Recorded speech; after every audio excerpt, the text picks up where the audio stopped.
अब हम profit and loss का फिफ्थ मॉडल डिस्कस करते हैं, जहां हम डिस्कस करेंगे कि अगर हमें क्वेश्चन में सेलिंग प्राइस और कॉस्ट प्राइस इक्वल हो और उनसे जो प्रॉफिट एंड लॉस जो हमें गेन होगा, जो हमें प्रॉफिट एंड लॉस होगा वो भी इक्वल हो, तो हम इस तरह के क्वेश्चन को कैसे सॉल्व करेंगे। आइए देखते हैं क्वेश्चन में। तो फर्स्ट क्वेश्चन है यहाँ पे, a shopkeeper bought 2 table at ₹900 each. He sold one table at a profit of 15% and other at a loss of 15%. What would be his overall profit or loss in the transaction?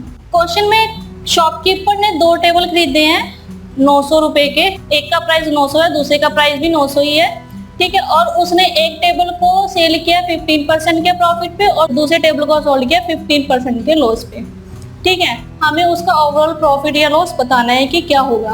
अब जब shopkeeper ने table 900 rupees में खरीदा तो 900 rupees cost price हुआ, है ना। 2 table खरीदे हैं, पहले टेबल का कॉस्ट प्राइस 900 है और दूसरे टेबल का कॉस्ट प्राइस भी 900 रुपीज है, ठीक है।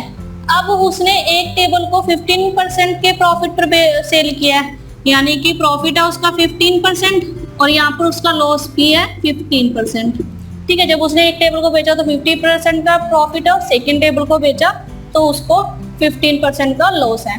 तो हमें बताना है कि उसका ओवरऑल प्रॉफिट और लॉस परसेंटेज क्या है। अब हमारे पास कॉस्ट प्राइस है और प्रॉफिट है, कॉस्ट प्राइस है और लॉस है। हम इससे सेलिंग प्राइस फाइंड आउट कर सकते हैं। Selling price cost price plus profit percentage. Cost price 100% plus profit percentage 15%, तो 100% प्लस 15%, तो ये आया 115%। ये फर्स्ट टेबल का सेलिंग प्राइस है 115%। 100% की वैल्यू 900 है तो फिर 115% की वैल्यू क्या होगी 1035 रुपीज, ठीक है। 1035 इसकी वैल्यू होगी 115% की।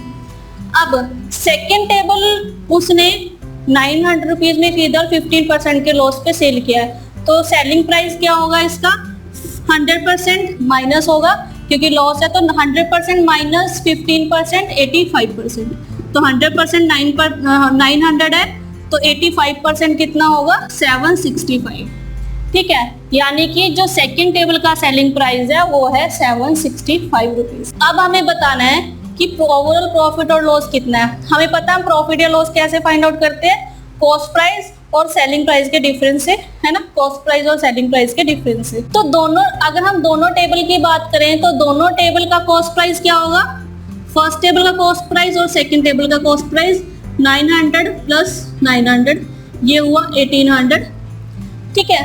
दोनों टेबल का जो कॉस्ट प्राइस है वो 1800 है। और अगर हम सेलिंग प्राइस की बात करें तो फर्स्ट टेबल का selling price plus second table का सेलिंग प्राइस, फर्स्ट टेबल का सेलिंग प्राइस है 1035 प्लस और सेकंड टेबल का है 765, और अगर हम इसको ऐड करें तो ये भी आएगा 1800 रुपीज।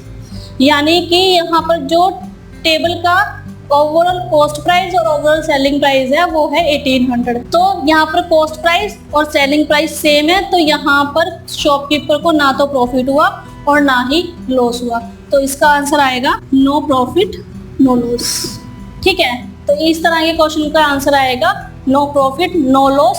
कब, जब आर्टिकल का सेलिंग प्राइस सेम हो, ठीक है, इक्वल हो, और प्रॉफिट परसेंटेज और लॉस परसेंटेज भी इक्वल हो, तो जो आंसर रहेगा वो रहेगा नो प्रॉफिट नो लॉस। आप डायरेक्ट, अगर आपको क्वेश्चन में दिखता है कॉस्ट प्राइस है वो सेम है और जो प्रॉफिट परसेंटेज और लॉस परसेंटेज भी सेम है, तो आप डायरेक्ट आंसर पे टिक कर सकते हो नो प्रॉफिट नो लॉस।